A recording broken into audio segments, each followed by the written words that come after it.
બાબરા તાલુકા શિક્ષણાધિકારી સાનિયાબેન કોટડિયાને હિના પ્રાથમિક શાળાની માન્યતા ક્યાંની છે? અમરાપરા કે બાબરાની એ બાબતે પૂછતા જ તેઓએ જણાવેલ કે શાળાને વર્ષ 2006 થી માન્યતા મળી છે અને બાબરાના ખડિયાપા વિસ્તારમાં મંજૂરી આપવામાં આવી છે. જો સમગ્ર મામલાની વાત કરવામાં આવે તો આ મામલો બાબરા તાલુકાનો છે, જ્યાં એક જ સ્થળ પર 2 શાળાઓને મંજૂરી આપવામાં આવી છે. બાબરા તાલુકા શિક્ષણાધિકારી સાનિયાબેન કોટડિયાએ હિના પ્રાથમિક શાળાની મંજૂરીનું વર્ષ 2006 કહેલ અને આ મંજૂરી બાબરાના ખડિયાપા વિસ્તારમાં આવેલ તેમના એક ઇન્ટરવ્યુમાં જણાવ્યું હતું. આ જ ખડિયાપાના સ્થળે વર્ષ 2007-8માં ઓમ વિદ્યાલયને ધોરણ 1 થી 11 ની મંજૂરી આપવામાં આવી હતી.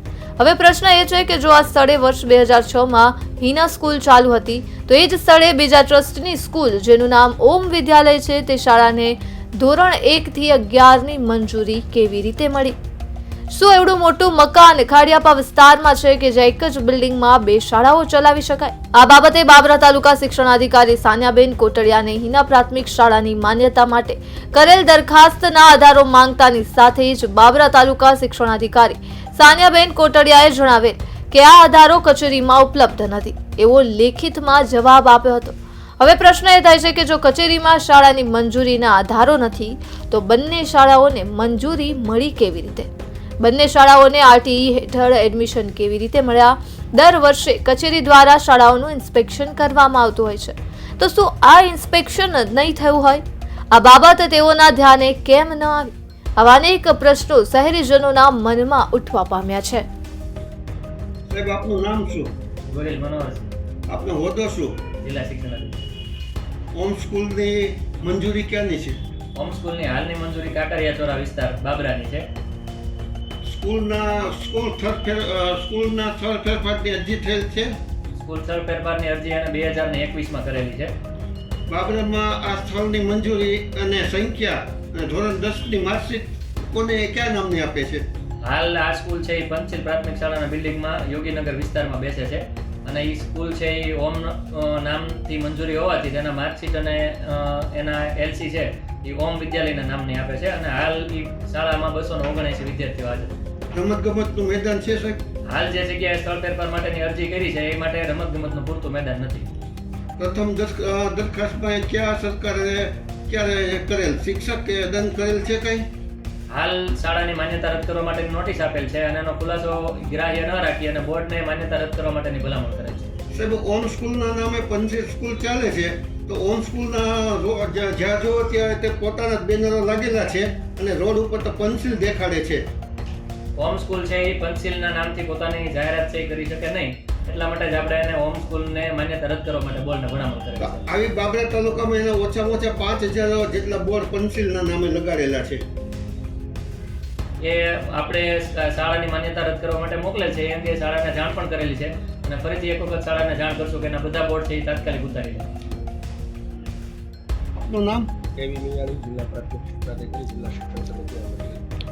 સાહેબ, બાબરામાં આવેલી હિના સ્કૂલ અમને એવું જાણવા મળ્યું છે કે સૌથી પહેલા અમરાપરામાં તે ચાલતી હતી. આપનું શું કહેવાનું થાય છે?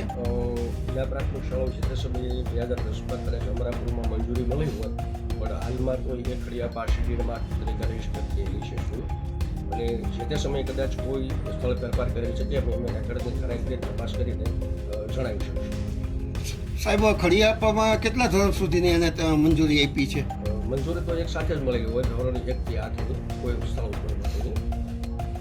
તો ખડિયાપા વિસ્તાર જો ત્યાં તો એકદમ સાવ ટૂંકો છે અને ત્યાં અંદર મોટર કે સાયકલ જાય એટલી જ જગ્યા એવી છે એક જેટલી. તો ત્યાં શું સ્કૂલ 1 થી 8 ચાલુ છે? સ્કૂલ બાબતે અમને 4 ડિસેમ્બરે તાલુકા પ્રાથમિક શિક્ષણાધિકારીનો અહેવાલ મળેલો છે. સ્થળ ફેરફાર જે કરવામાં આવેલ છે એ બાબતે રિપોર્ટ આપેલ છે અને જિલ્લા કક્ષાએ અમે નોટિસ ઇસ્યુ કરેલી છે. સાહેબ, શિક્ષણ વિભાગ તરફથી આપણે કોઈ નોટિસ આપવામાં આવેલ છે? એક્ઝેક્ટલી નોટિસ ઇસ્યુ કરી દેવામાં આવેલી છે. ક્યારે આપી છે સાહેબ નોટિસ? 6/12/2023.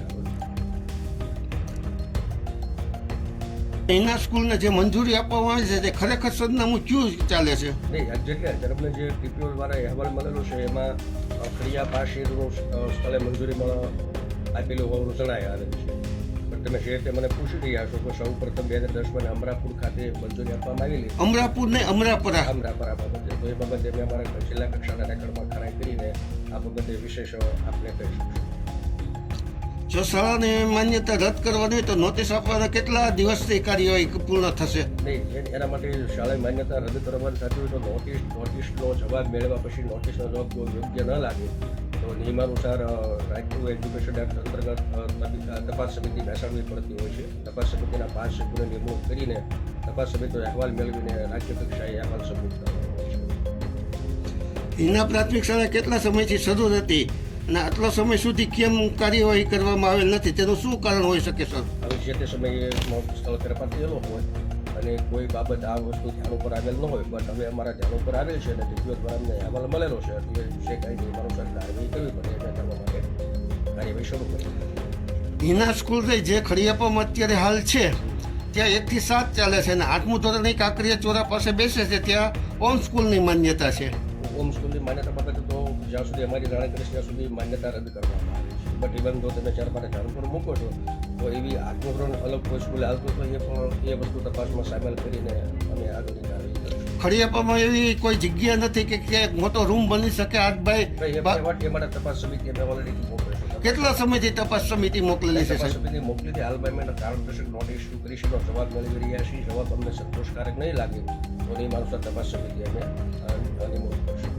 બીજા નંબરમાં સાહેબ આ ટીપીઓને આની પહેલા 3 દિવસ પહેલા બાઇટ લેવામાં આવી હતી બાબરામાં ટીપીઓને એવું કહેવાનું થયું છે કે અમે છેલ્લા 6 મહિના પહેલા એને નોટિસ આપેલી છે અને અઢી વર્ષથી બાબરામાં ટીપીઓ તે છે અને અઢી વર્ષથી ટીપીઓ આજ સુધી કોઈ દિવસ એને ધ્યાન ઉપર એ સ્કૂલ લીધી જ નથી, તો શું કામગીરી કરી રહ્યા છે ટીપીઓ? ધ્યાન ઉપર લીધી છે ને એમના રિપોર્ટના આધારે કાર્યવાહી થઈ રહી છે.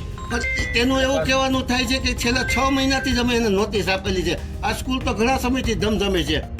એ અલગ વસ્તુ છે. ટીપીઓના અહેવાલના આધારે સમગ્ર કાર્યવાહી કરવામાં આવી છે. સાહેબ, આપના પ્રાથમિક શિક્ષકમાં એવો ચર્ચાનો વિષય છે, ચર્ચા થયેલી છે કે ટીપીઓ અને જિલ્લા શિક્ષણ અધિકારીની નીચે જાહેર નીચે જ આ શાળા ચાલી રહી છે, એવા આક્ષેપો થઈ રહ્યા છે. આક્ષેપો કરવાનો કોઈ મિનિંગ છે જ નહીં. અમે કાર્યવાહી કરી રહ્યા છીએ. ટીપીઓ જ અમને અહેવાલ મોકલી રહ્યા છે. અમે જ કારણદર્શક નોટિસ ઇસ્યુ કરી રહ્યા છીએ. તો આક્ષેપ કરવાનો કોઈ મિનિંગ રાખતું જ નથી એવું. તમારા સ્કૂલના ઘણા શિક્ષકો વર્ષ દિવસ સ્કૂલે જતા નથી, વર્ષ દિવસ સ્કૂલે જતા નથી, ઓનલી ફોર એની હાજરી પૂરાય છે. અહીંથી 2,000 કિલોમીટર દૂર હોય છે છતાં એની હાજરી પૂરે છે. લેખિત મૌખિક નથી આપેલી, પણ આ તમારા ટીપીઓના નજર નીચે હાલે છે આ બધી વસ્તુ. એવી કોઈ લેખિત રજૂઆત ટીપીઓ કક્ષાએ કે ડીપીઓ કક્ષાએ મળે નથી કે કોઈ શિક્ષક ફરીથી ગેરહાજર રહેતું હોય એવું.